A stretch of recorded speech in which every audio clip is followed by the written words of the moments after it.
Hi, today we will explain the storyline of the movie Anything for Her, released in 2008. Okay, let's get right to the story. Lisa and Julie are a harmonious couple with a son named Oscar. Their morning routine is normal. Lisa gets ready for work, while Julian stays home with Oscar. Although everything seems normal, Lisa has diabetes and injects insulin before leaving. When she picks up her coat, she notices a red stain on the back. She tries to wash it off with water from the sink, and that's when she realizes it's blood.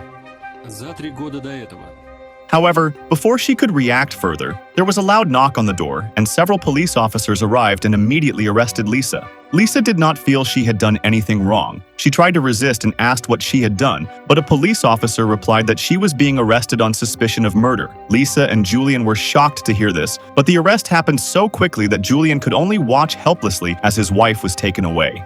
Sometime later, Julian brought Oscar to visit Lisa in prison. Lisa was overjoyed to see her husband and son, whom she had missed dearly. Without much ado, Lisa asked Julian if he had managed to find the drug-addicted girl near her office. Julian said he had tried to ask about her but hadn't found her yet. Lisa recalled the events before her arrest. At the time, she had just finished work and was heading to the parking lot. As she stepped out of the elevator, a girl suddenly collided with her forcefully, causing Lisa to stumble. In the parking lot, she noticed a fire extinguisher lying near her car, so she picked it up and moved it aside. Lisa left without realizing that her boss's body was lying in the car next to hers. During the visit, Lisa asked about the financial situation at home. She suggested that Julian sell her mother's house, but Julian refused and assured Lisa that he could handle it. Here, Lisa also admitted that she was anxiously waiting for the judge's decision in her case.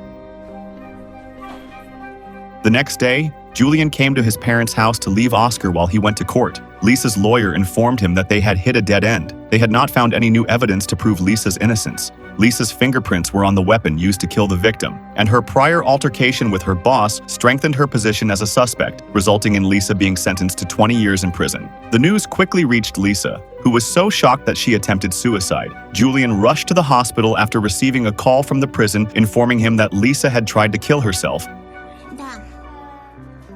However, the nurse refused to let him visit Lisa due to her condition being under observation. Julian then grabbed the nurse's patient records, an action that caught the attention of the on-duty doctor. After explaining the situation, the doctor allowed Julian to see Lisa for 2 minutes. Lisa's room was guarded by 2 policemen.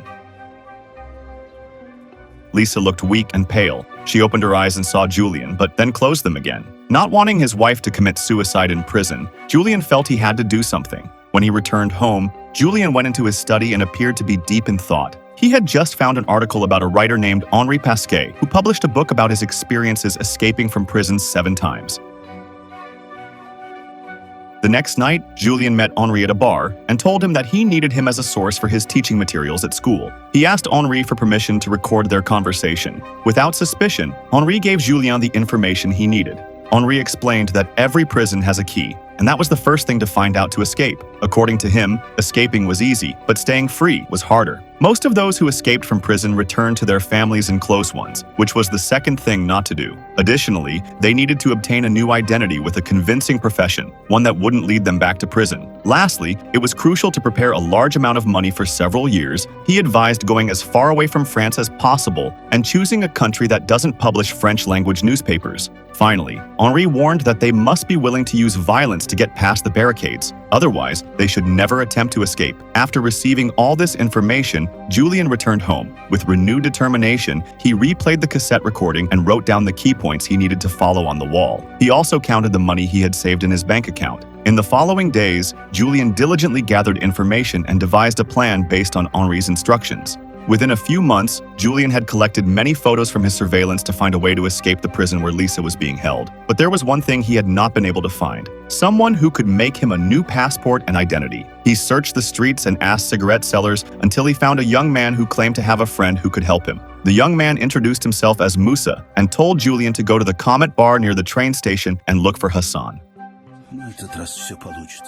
Upon arriving at the bar, Julian whispered to the bartender that Musa had sent him there to meet Hassan. The man pointed to Hassan, who was playing ding-dong. Julian said the same thing to Hassan, who then took him out through the back door.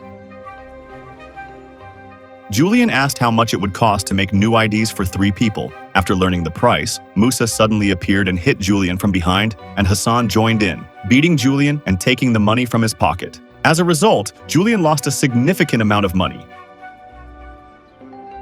He wrote the amount he had left on the wall. Shortly after, his apartment doorbell rang. Julien peeked through the peephole and saw an unfamiliar man. He grabbed a kitchen knife before opening the door slightly. The man claimed to have seen Julien at the Comet and said he could help him. Julien paused to consider before saying he still needed help. Julien let the man inside. Without any further ado, the man claimed to have connections. He asked what Julien needed. Julien replied that he needed 3 passports and a driver's license. The man said the cost was 2,500 euros, quite expensive, but he guaranteed the documents would be risk-free. Julien agreed to the terms, handing over an envelope containing the names of people who needed new identities. The man said the documents would be ready in a week, and Julien could pay once everything was done. He offered to deliver them directly to Julien's apartment, but Julien asked him not to transact at home, but elsewhere. The man suggested they meet under a bridge at 10 in the morning, telling Julien not to wait for him if he wasn't there by then. The next day, Julien went to Lisa's mother's house and took the gun that belonged to Lisa's late father. A week later, Julien went under the bridge to pick up his new identity. The man showed up right on time. As soon as he saw Julien, he handed over the documents, Julien paid him, and the man left immediately after counting the money. After that, Julien went to visit Lisa in prison. Lisa was immediately worried when she saw the wounds on Julien's face, but Julien said they were just rugby injuries. Lisa asked where Julien had been the previous week, but Julien only said he was sick. Lisa didn't believe him. Feeling something was off, she shouted in frustration, accusing Julien of hiding something. But she immediately apologized, unable to contain her stress from being in prison. This made Julien even more determined to escape with Lisa, but he still didn't know the key to help her escape easily. This mental burden made it hard for him to concentrate while teaching at school. He tried to create an escape route using the prison map he had drawn, but hit a dead end, which also reduced the time he could spend playing with Oscar. One day, Oscar suddenly asked him to play with Julien's gun, startling him, and he snapped at Oscar not to touch the gun again. Seeing Oscar's sad reaction, Julien immediately apologized and felt guilty. To make it up, he took Oscar to the park. There, he met another woman who also frequently visited the park. She mentioned that her daughter attended the same school as Oscar but was older. She asked where Oscar's mother was, but Julien only replied that their situation was complicated. Julien then said goodbye, and the woman told him that there was a school party on Saturday and she hoped Julien would come. In the apartment elevator, Julien's neighbor told him that he often saw Lisa at the prison referral hospital laboratory. Hearing this, Julien got an idea. Finally, he found a way to help Lisa escape. He took a photo of the laboratory's van.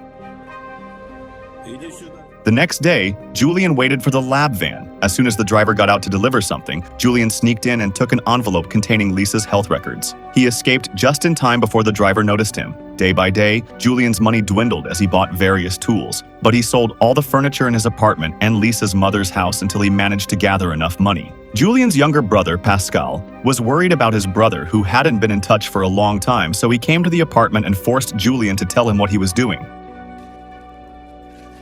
Julien told Pascal about his plan, and Pascal was shocked. He was worried about Oscar's fate. He said they would leave in a few months, but he couldn't tell him their destination. Pascal urged Julien to reconsider, but Julien insisted. During his next visit, Lisa showed him a transfer notice stating she would be moved to another prison in 3 days for better medical treatment. This news panicked Julien, especially since he only had 3 days to raise the money from selling Lisa's mother's house.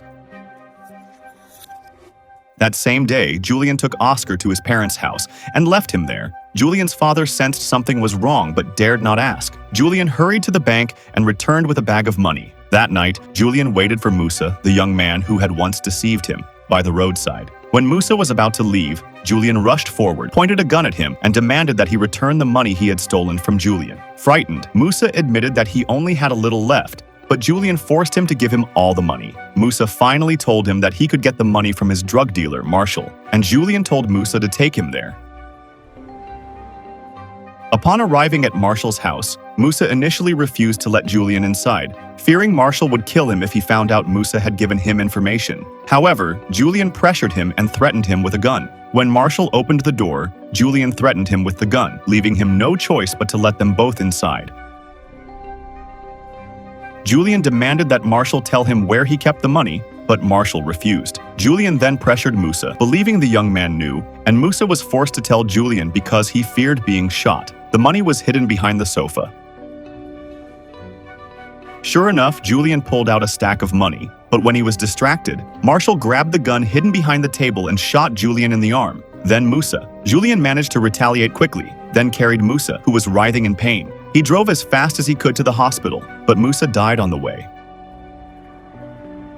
Julien eventually laid Musa's body at an empty bus stop. He stopped at a gas station restroom to clean his wounds, then returned to his parents' house to pick up Oscar. He apologized to his father, who was still awake, for being late, saying that he had been in an accident on the way home. His father nodded, but felt uneasy inside.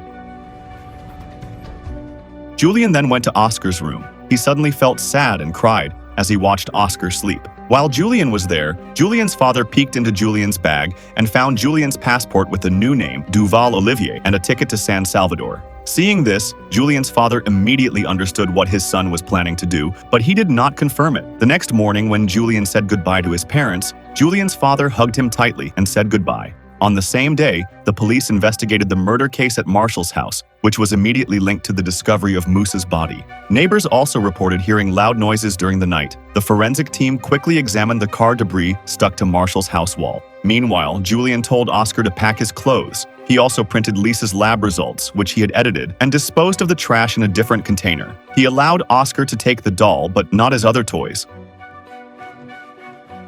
Then, he drove to the laboratory and slipped the envelope containing Lisa's lab results back into the van. After that, Julien and Oscar stayed at a motel using their new names. That night, Julien looked for a ride on the internet, then put Oscar to bed. He said he would leave early in the morning and told Oscar to wait for him while watching TV until he returned. The next morning, the police received the results of the car paint analysis they found at the crime scene. The car model was extremely rare, with only 37 owners worldwide, and only 2 people in their vicinity owned such a car, one of whom was Julien. Meanwhile, Lisa's doctor read the lab results showing her condition was critical and required immediate transfer. The doctor tried to confirm the data, but Julien had already disconnected the lab phone, so the doctor decided to take Lisa to the clinic immediately.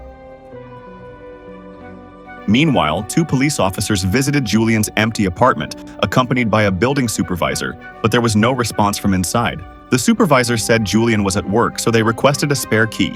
Inside, the 2 officers were stunned to find the apartment completely empty. One of them then called the prison where Lisa was being held. At that moment, Julien was tailing the car taking Lisa to the clinic.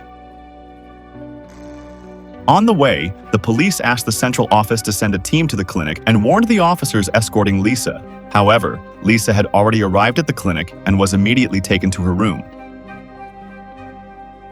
Julien quickly went down and disguised himself as a doctor. He boldly attacked the 2 police officers escorting Lisa, who dared not resist suddenly. Julien hurriedly told Lisa to wear the same doctor's clothes as him. Then carefully, they walked out and threatened the officers blocking their way. In the elevator, Lisa screamed in panic, but Julien had no time to explain. He found that the police had surrounded the hospital building, but they failed to capture Julien and Lisa.